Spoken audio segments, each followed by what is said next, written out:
کیا تم یہ خیال کرتے ہو کہ یوں ہی بہشت میں داخل ہو جاؤ گے؟ اور ابھی تم کو پہلے لوگوں کی سی مشکلیں تو پیش آئی ہی نہیں۔ ان کو بڑی بڑی سختیاں اور تکلیفیں پہنچیں اور وہ صعوبتوں میں ہلا ہلا دیے گئے، یہاں تک کہ پیغمبر اور مومن لوگ جو ان کے ساتھ تھے سب پکار اٹھے کہ کب اللہ کی مدد آئے گی۔ دیکھو اللہ کی مدد عنقریب آیا چاہتی ہے۔ اے نبی، لوگ تم سے پوچھتے ہیں کہ اللہ کی راہ میں کس طرح کا مال خرچ کریں۔ کہہ دو کہ جو چاہو خرچ کرو، لیکن جو مال خرچ کرنا چاہو وہ درجہ بدرجہ اہل استحقاق یعنی ماں باپ کو اور قریب کے رشتہ داروں کو اور یتیموں کو اور محتاجوں کو اور مسافروں کو سب کو دو، اور جو بھلائی تم کرو گے اللہ اس کو جانتا ہے۔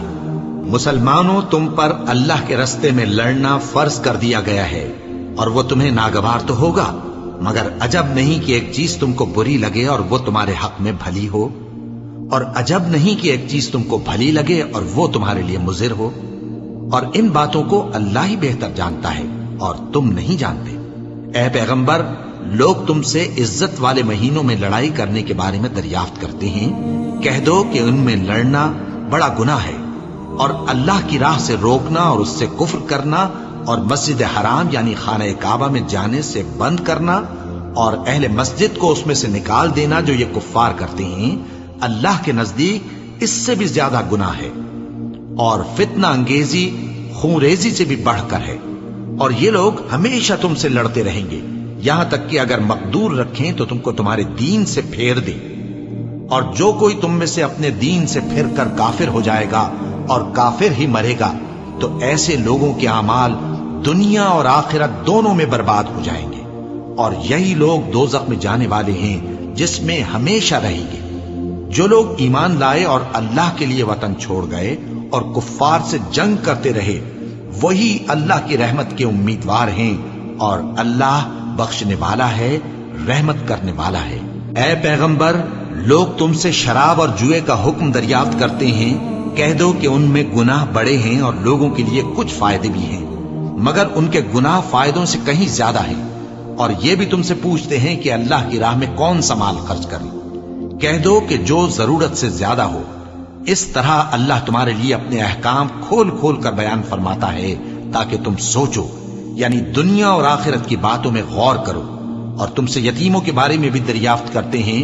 کہہ دو کہ ان کی حالت کی اصلاح بہت اچھا کام ہے، اور اگر تم ان سے مل جل کر رہنا یعنی خرچ اکٹھا رکھنا چاہو تو وہ تمہارے بھائی ہیں، اور اللہ خوب جانتا ہے کہ خرابی کرنے والا کون ہے اور اصلاح کرنے والا کون۔ اور اگر اللہ چاہتا تو تم کو تکلیف میں ڈال دیتا، بے شک اللہ غالب ہے، حکمت والا ہے۔ اور مومنوں، مشرک عورتوں سے جب تک وہ ایمان نہ لائیں نکاح نہ کرنا، کیونکہ مشرک عورت خواہ تم کو کیسی ہی بھلی لگے اس سے مومن لونڈی بہتر ہے، اور اسی طرح مشرک مرد جب تک ایمان نہ لائیں مومن عورتوں کو ان کی زوجیت میں نہ دینا، کیونکہ مشرک مرد سے خواہ وہ تم کو کیسا ہی بھلا لگے مومن غلام بہتر ہے۔ یہ مشرک لوگوں کو دوزخ کی طرف بلاتے ہیں، اور اللہ اپنی مہربانی سے بہشت اور بخشش کی طرف بلاتا ہے، اور اپنے حکم لوگوں سے کھول کھول کر بیان کرتا ہے تاکہ نصیحت حاصل کریں۔ اور تم سے حیض کے بارے میں دریافت کرتے ہیں۔ کہہ دو وہ تو نجاست ہے، سو ایام حیض میں عورتوں سے کنارہ کش رہو، اور جب تک وہ پاک نہ ہو جائیں ان سے مقاربت نہ کرو۔ ہاں، جب وہ پاک ہو جائیں تو جس طریق سے اللہ نے تمہیں ارشاد فرمایا ہے ان کے پاس جاؤ۔ کچھ شک نہیں کہ اللہ توبہ کرنے والوں اور پاک صاف رہنے والوں کو دوست رکھتا ہے۔